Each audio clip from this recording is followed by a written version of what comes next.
오늘 본문은 세 가지 내용을 말씀합니다. 그래서 본문을 둘로 나누어 생각해 보려고 합니다. 첫째, 한 가지 권면. 둘째, 두 가지. 이렇게 해서 세 가지입니다. 첫째, 한 가지 권면. 구원에 관해서 기독교인들이 생각하는 내용은 크게 두 종류로 나뉩니다. 하나는 사람이 하나님께 구원을 얻으려면 무엇인가를 해야 한다고 생각합니다. 아무것도 하지 않고 어떻게 하나님의 구원을 얻을 수 있느냐 하는 생각입니다. 이런 생각은 무엇인가 주어야 받을 수 있다고 하는 상당히 설득력 있는 생각입니다. 다른 하나는 사람이 하나님께 구원을 얻기 위해서 할 수 있는 일은 아무것도 없다는 생각입니다.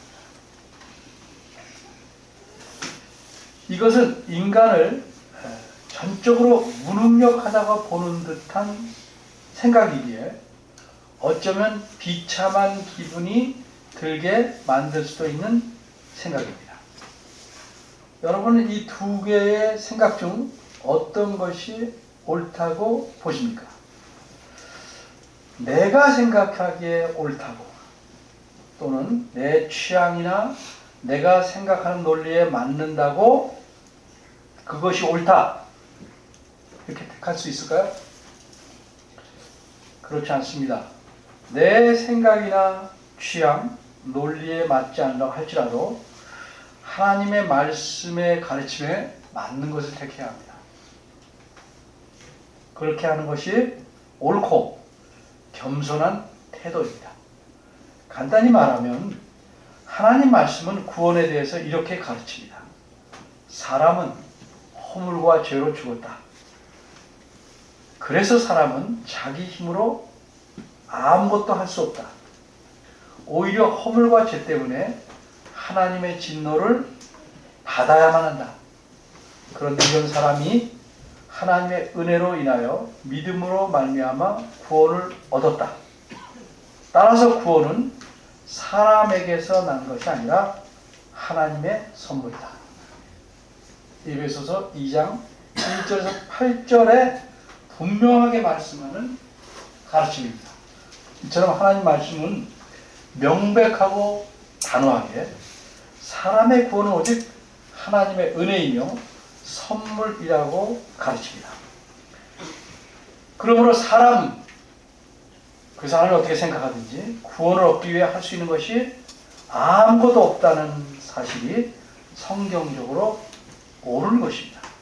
그런데 오늘 본문 12절 말씀을 보면 너희 구원을 이루라 라고 말씀합니다.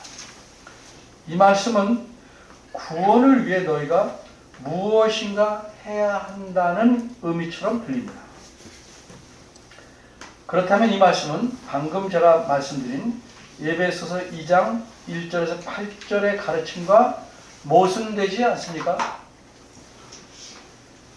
이런 모순처럼 들리는 말씀을 우리가 어떻게 이해해야 되겠습니까? 서로 맞지 않는 말처럼 들리는 표현을 올바로 이해하기 위해서 먼저 예를 하나 드리겠습니다. 여기 정직하고 진실된 사람이 있습니다. 근데 그가 두 손을 얼굴을 가리고 아주 크게 한숨을 쉬면서 이렇게 말합니다. 아, 나는 이제 죽었다. 정직하고 진실한 사람이 나는 죽었다 이렇게 말했으니 그는 정말로 숨이 끊어져 죽은 것입니까? 안 죽었습니까? 이 사람이 정직하고 진실하기 때문에 거짓말하지 않았습니다. 그는 분명히 이제 나는 죽었다 라고 말했습니다. 그러면 이 사람이 정직하고 진실되니까 우리가 그 말을 믿어야 하지 않겠습니까? 여러분 충분히 아시다시피 이 사람은 분명히 살아있으면서도 죽었다고 말했어요. 그럼 이 사람이 거짓말했다고 봐야 합니까? 이런 사실들을 정리 못하기 때문에 성경에서 말씀하는 것이 부딪혀 보이는 겁니다. 이 사람은 거짓말한 게 아니고 죽었다는 말의 의미를 다르게 말하는 것입니다.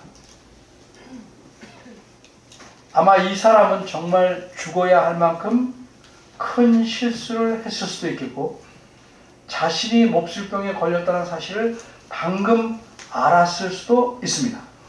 그래서 그는 그렇게 말했을 것입니다. 말이란 이런 겁니다. 같은 말을 사용해도 의미가 다르게 사용할 수 있다는 것입니다. 그러게 말을 들으면 항상 우리는 그 말한 사람의 의도대로 이해하려고 해야 하지 내가 이해하고 싶은 대로 이해해서는 안 됩니다. 여기서 수많은 비극과 오해가 생깁니다. 그러면 12절에서 말씀한 너희 구원을 이루라 하는 말씀은 어떤 의미로 말씀하였습니까? 에베소서는 사도 바울이 쓴 편지입니다. 오늘 본문이 들어있는 빌립보서도 사도 바울이 쓴 편지입니다. 따라서 사도 바울이 자신이 쓴 두 개의 편지에서 구원을 서로 모순되게 말했다. 이렇게 보기는 어렵습니다. 물론 여기서 말한 구원이란 이미 하나님 은혜로 얻은 구원을 가리킵니다. 그럼 이루라는 뭔가? 이루라 하는 뜻은 풀어서 설명하면 네가 구원을 얻어라가 아니고 열매를 맺어라 하는 것입니다.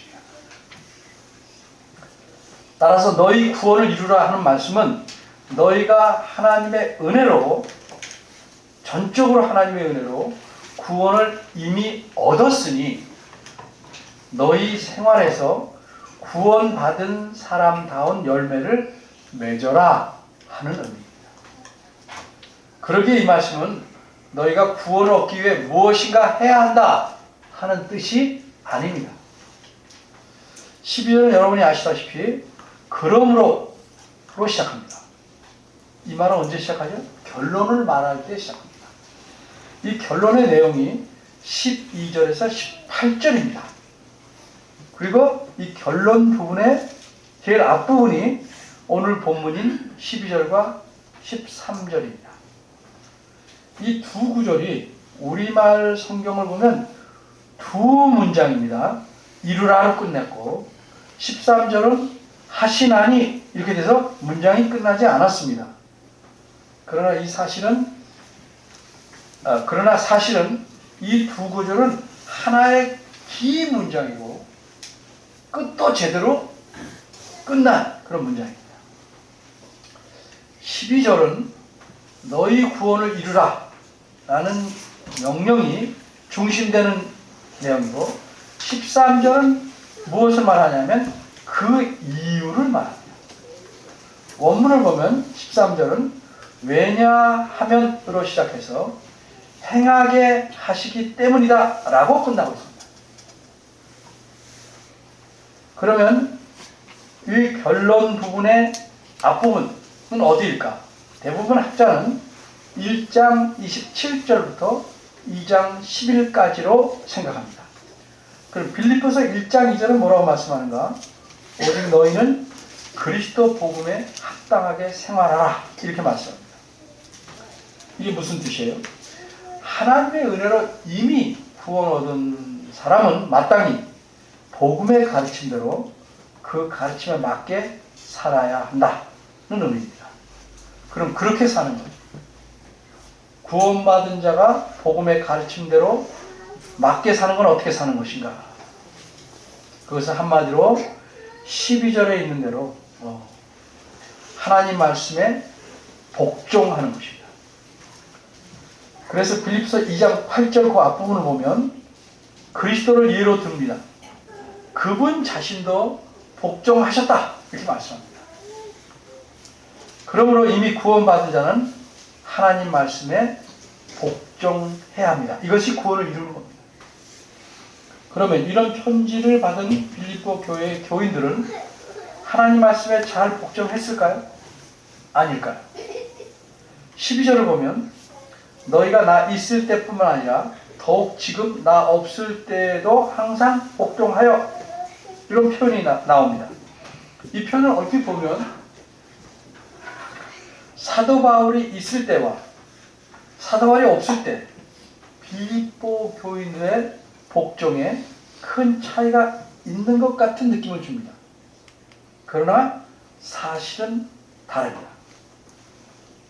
빌립보 교회에 보내는 이 편지의 맨 앞부분인 1장 3절에서 5절을 보면 우리가 알 수 있는데, 사도 바울은 빌립보 교우들을 생각하면 할 때마다 하나님께 감사하며 기뻐한다고 말합니다. 왜 그렇습니까? 그 이유는 5절에 나옵니다. 첫날부터 이제까지 복음에서 너희가 교제함을 인합니다. 이 말씀은 빌립보 교회가 세워진 처음부터 지금까지는 적어도 교회 전체가 하나님 말씀에 잘 복종해왔다 하는 의미입니다. 그래서 기뻐하고 감사한다는 뜻입니다. 오늘 본문에서도 이 같은 사실을 말씀합니다. 본문인 12절 앞부분을 원문의 순서대로 옮기면 이렇습니다. 그러므로 나의 사랑하는 자들아, 항상 너희가 복종해온 것과 같이, 이렇게 옵니다. 왜 제가 자꾸 원문 이야기를 할까? 그냥 대충 보고 10개구나, 9개든 11개든 그래서 10개를 했으면 그런 용도로서 문제가 없어요. 집을 질 때 한 10cm쯤 되겠다, 한 20cm 되겠다 하고 집을 지으면 틀어지고 망가지고 비가 새게 됩니다. 성경 말씀은 가급적 정확히 알아야 됩니다. 가급적 정확히 할 수 있는 한.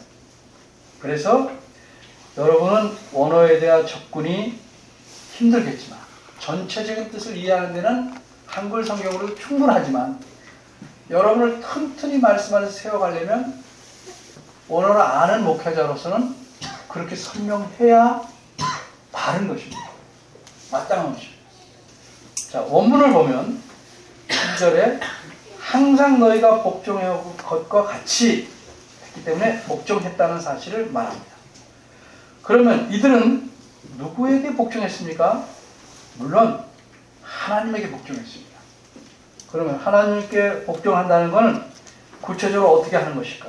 오래 교회 다닌 사람들도 하나님께 복종한다는 게 어떻게 하는 건지를 의외로 모르는 사람들이 있습니다. 여러분 직접 하나님의 음성을 귀로 듣습니까? 그런 사람도 있다고 합니다. 저는 한 번도 못 들어봤어요. 그러면 직접 무슨 계시를 받습니까? 그런 사람이 혹 있다고 할지라도 과연 그가 들은 음성과 그가 본 계시가 정말 하나님에게서 온 것임을 어떻게 자기는 그게 확신해도 공적으로 확신할 수 있겠습니다. 이단에 속한 사람은 다 그렇게 말합니다. 하나님께 계시다. 하나님에게 복종한다는 건 무엇일까? 그분께서 이미 공인되고 검증된 자기 선지자들과 사도들을 통해서 전달하시거나 기록해 하신 하나님 말씀, 즉 성경 말씀과 가르침에 복종하는 것을 뜻합니다. 교파는 달라도 이단이 하는 모든 교회는 이렇게 생각합니다. 빌립보 교회는 이 가르침을 사도 바울을 통해서 배웠고, 사도 바울이 전하고 가르친 말씀을 하나님 말씀으로 받고 복종했습니다. 이처럼 그들은 사도의 가르침에 복종함으로써 하나님께 복종하였습니다. 그런데 이들은 몇 번 복종하다 만 것이 아닙니다. 상황이 좋으면 하고 나쁘면 복종 아니한 것이 아니라 항상 복종했습니다. 그래서 칭찬받아요. 가끔 이런 사람들을 만납니다. 목사는 하나님의 사자다 라고 하면서 목사인 자기 말에 무조건 복종해야 한다고 말하는 기막힌 목사가 있어요. 반면에 목사도 성도다. 목사는 귀족이 아니다. 목사도 성도이므로 하나님에게만 복종해야 한다고 주장하면서 목사의 말은 전혀 듣지 않는 교인들도 있습니다. 목사님 말씀은 곧 하나님 말씀이라고 하면 안 되듯이 목사의 말은 그저 사람의 말뿐이라고 하면서 목사의 정당한 말과 지도에 복종하지 않는 것은 하나님 말씀에 불순종하는 그릇된 일입니다. 그래서 우리가 서약하지 않습니까?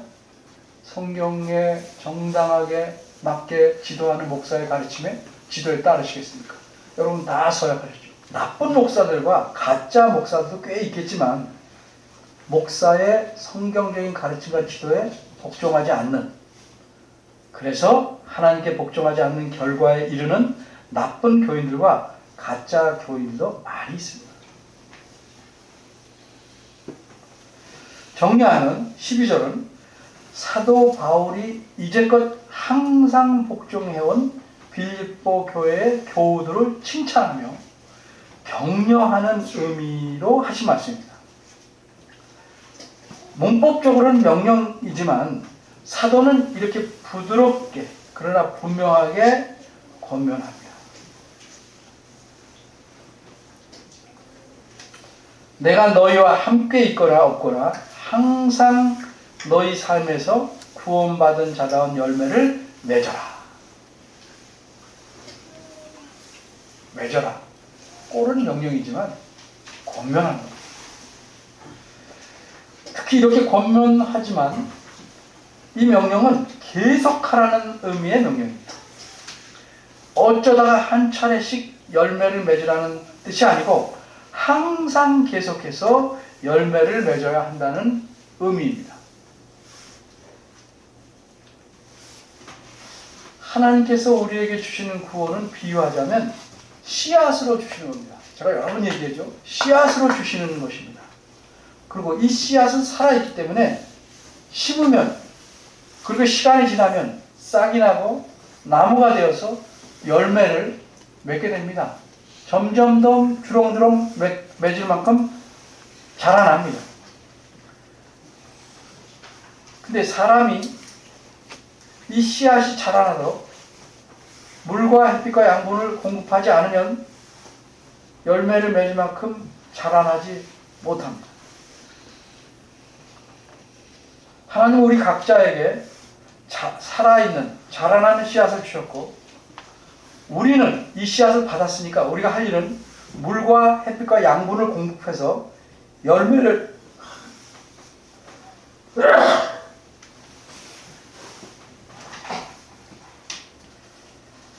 맺어야 합니다. 이것을 가르쳐 구원을 이룬다고 말씀한 것입니다.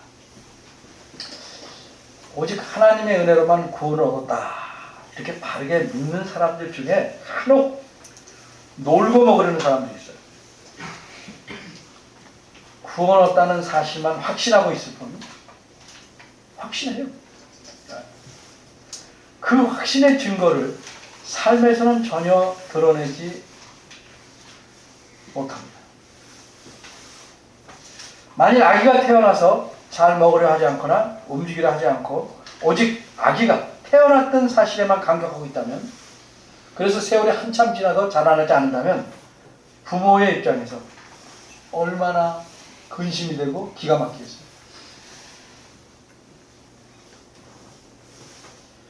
사람이 태어나는 것은 점점 자라서 사람답게 살기 위함이듯이 하나님께서 구원을 은혜로 주신 것은 그저 감격만 하라는 거 아닙니다. 자기 삶에서 구원받은 새 사람다운 삶이 나타나도록 하시기 위함입니다.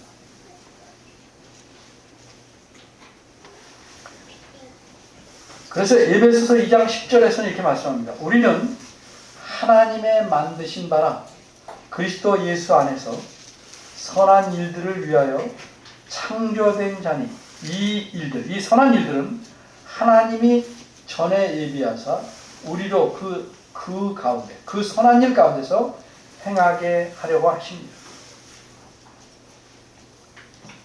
열매를 맺는 겁니다. 둘째, 두 가지. 이제까지 들어보니까 한 가지 질문이 생깁니다. 사람은 누구든지 허물과 죄로 완전히 죽어서 자기 힘으로는 전혀 구원을 얻을 수 없었습니다. 그런 사람을 하나님께서 은혜로 구원을 얻게 하셨습니다. 그렇게 능력이 없어서 하나님이 구원을 주신 그 사람에게 과연 구원의 열매를 계속 맺을 수 있는 힘이 있을까? 그런 삶을 살 수 있을까?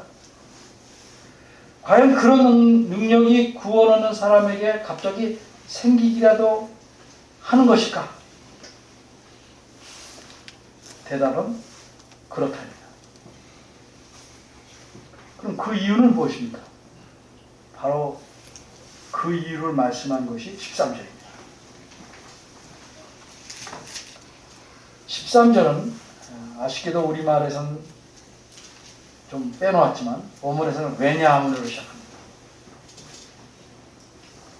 그래서 13절 내용을 간추리면 한마디로 그런 능력이 있다.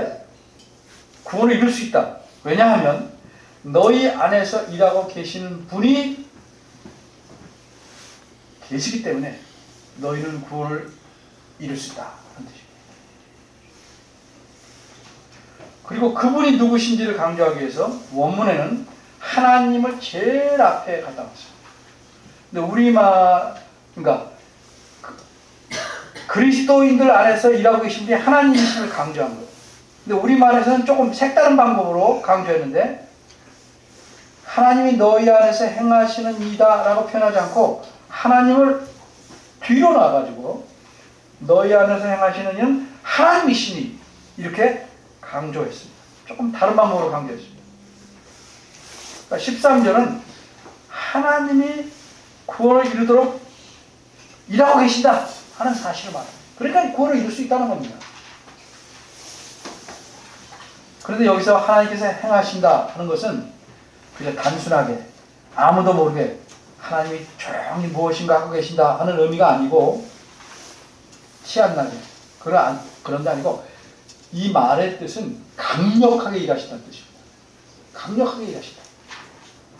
하나님은 허물과 죄로 완전히 죽은 자들을 살려내셨습니다. 그래서 완전히 죽었던 자들이 하나님의 은혜로 새 생명을 얻어서 살아났습니다. 이것이 구원입니다. 죽은 자가 살아난 것, 이게 구원이에요. 여기서 이처럼 하나님께는 죽은 자를 살리는 능력이 있습니다.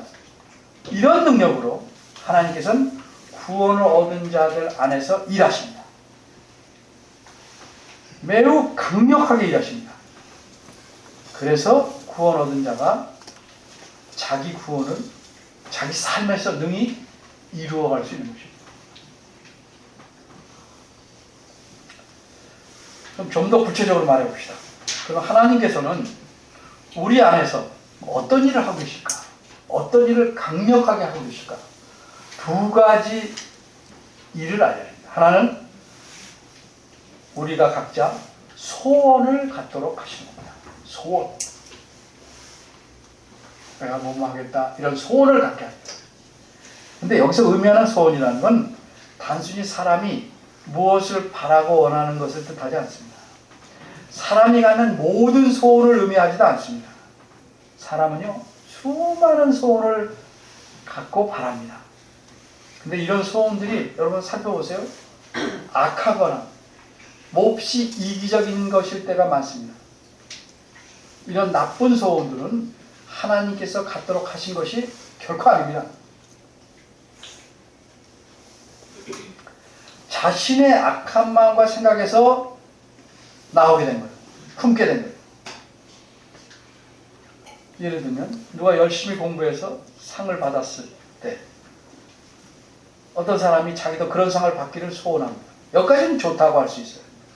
그런데 그렇게 소원하면서도 공부는 열심히 하지 않습니다. 그럼 그의 소원은 욕심일 뿐이고 공부를 안 하는 것은 게으름입니다. 소원만 가지고 있고 소원을 이루기 위해서 애쓰지 않음으로써 그 사람은 자기의 욕심과 게으름이라는 추하면을 두 개 다 드러낸 셈입니다. 이 13절에서 말씀하는 소원은 그런 추한 것이 아닙니다. 이 말은 그런 소원이 아니고 무엇을 하겠다는 결단입니다. 무엇을 하겠다 하는 결심 혹은 결단을 의미합니다. 근데 조심할 것은 사람이 결심하고 결단을 내리면 모두 하나님께서 갖도록 하신 것이냐? 아니에요. 하나님은 우리를 자유롭게 주셔서 하나님과 관계없는 결단, 결심 얼마든지 많이 합니다. 우리 로봇가 아니에요.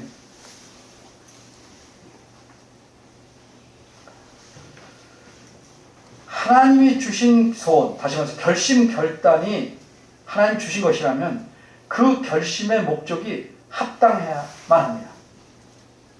그 결심이나 결단을 하나님이 기뻐하시는 뜻을 위해서 결단하고 결심해야 되는 겁니다. 그건 하나님이 주신 겁니다.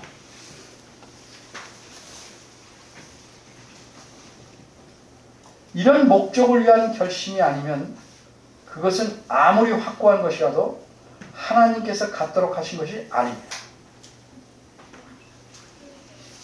아주 노골적인 예를 들까요? 네. 나는 신학교를 가겠다.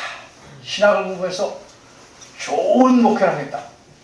들으면 좋은데 왜 하냐? 결국해서 자기 자식에게 세습하려고. 물론 중간에 처음엔 좋았는데 변할 수도 있겠죠. 그건 하나님의 기쁘신 뜻을 위해서 한 결단이 아니기 때문에 하나님이 주신 것 아닙니다. 하나님이 주셨어도 중간에 자신이 변질될 수는 물론 있어요.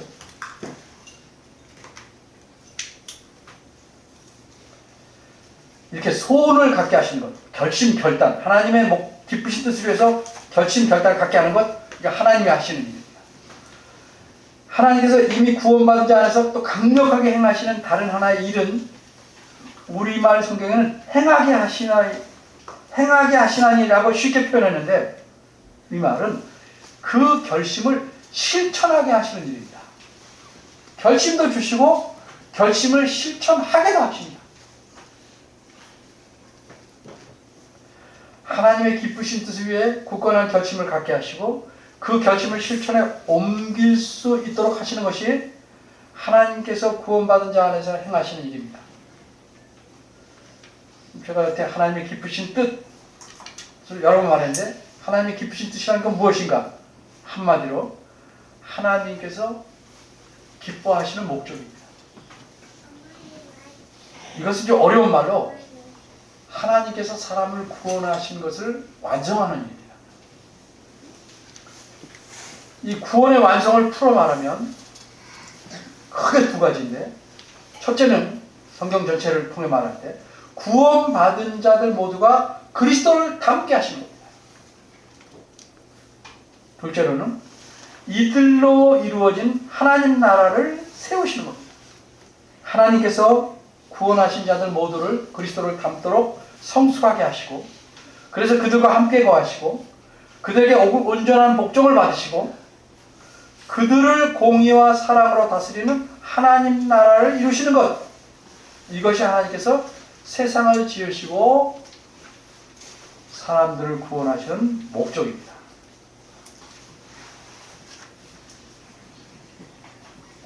이 목적을 위해서 내 삶을 헌신하겠다 하고 결심하고 그 결심대로 힘써 살아가도록 능력을 주시는 분이 하나님이십니다.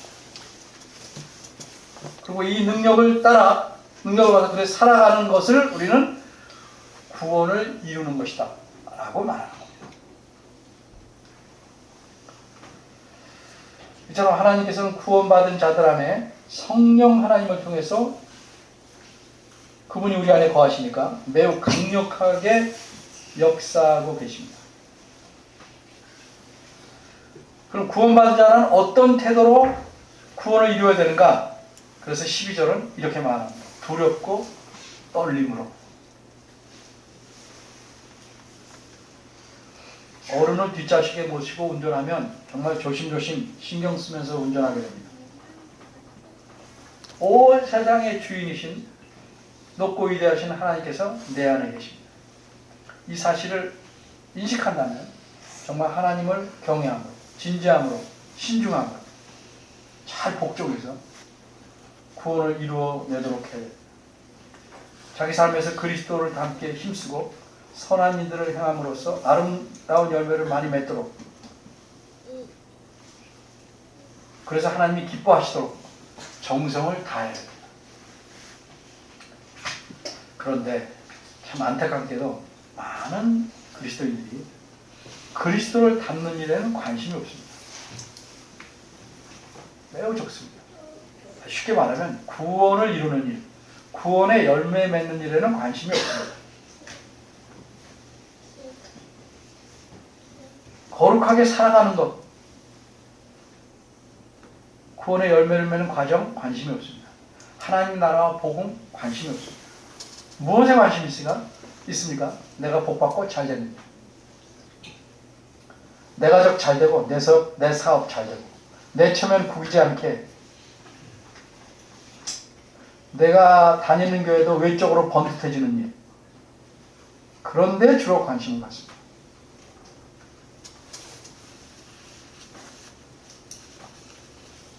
그러니까 설교도 심각한 내용은 좋아하지 않습니다. 그저 달콤한 사탕처럼 감미롭고 마음의 위로를 주는 부드러운 내용만을 좋아합니다. 그리고 스스로 판단해서 불편하거나 손해보거나 고난을 겪어야 될 일들은 미리 다 피해버립니다. 그런 거를 겪어야 하나님을 의지하는데 그런 걸 다 피해버리니까 하나님을 의지할 필요도 없습니다. 왜? 하나님이 도와주실 일이 없을 만큼 스스로 다 알아서 피해버리니까. 그러니까 강력하게 내 안에서 역사하시는 하나님도 실제는 구석방의 노인처럼 밀쳐놓은 겁니다. 그러나 잊지 말아야 될 것은 이것입니다.